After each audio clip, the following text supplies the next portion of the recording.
I just want to show off our Gridfinity project. I started this about October, November of 2023. And I mean, this used to be, the surface of this bench used to be piles of random nuts and bolts. And it started with 3D printing out of literally filament I'd had laying around for years. And it's kind of funny, if you pull all these boxes out, you can literally see how things have improved as I've gone along. Now, I had this idea that I could utilize some boxes and some Gridfinity, and really it works way better if you can just stay within a similar grid. I've got some 5 in the world of Gridfinity. The width is 1 unit, the length is another unit. So this is 1 by 5. This is 1 by 4 by 4 compartments. So it is better if you can stick to a certain size, but because when you got 5s and 4s mixed together, it can be hard to get them to line up.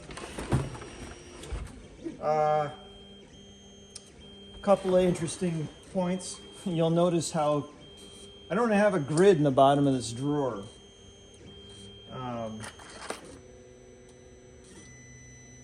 Yet it almost fits perfectly. There's a little bit of play, not much. That was an accident. I built this before I started printing Gridfinity. I did not build this with Gridfinity in mind. And these can pull right out and be put on the workbench. But what's really wonderful is since I started printing this, we've used up a ton of, I mean, this is one of the first ones. This is craptastic. This filament under extruded, it's a ton of stringing. But now we have empty spots.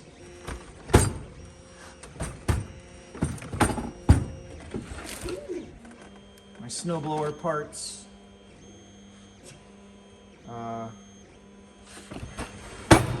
And of course, I've been using the living daylights out of the 3D printer. It's all 3D printer parts for the most part. You might look at this and go, where'd you get that model? That's a weird one. 1, 2, 3, 4, 5, 6, 7, 8, 1 by 8 by 1.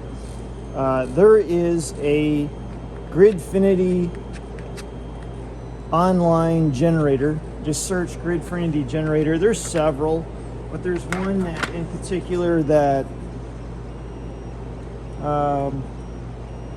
it's just in a website, and you put in your width, your length, you want magnets, no magnets, and it pops out your box.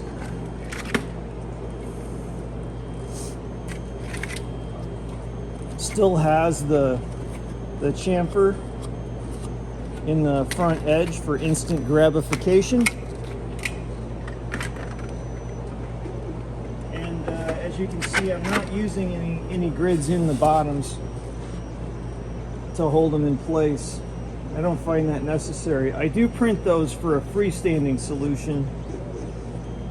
I'm starting to print these out of PETG so I can have them in the trucks and trailers.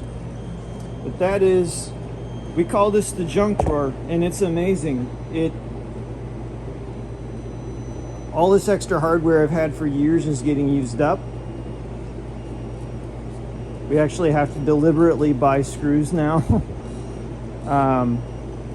Other people come in here and say, hey, I need a screw, and they can find it. I mean, people that don't even work for us come through, other tenants in the campus come in here and raid our junk drawer. So it's all good. It's wonderful. I cannot say enough good things about this system. Thank you, Zach Friedman. You're a badass.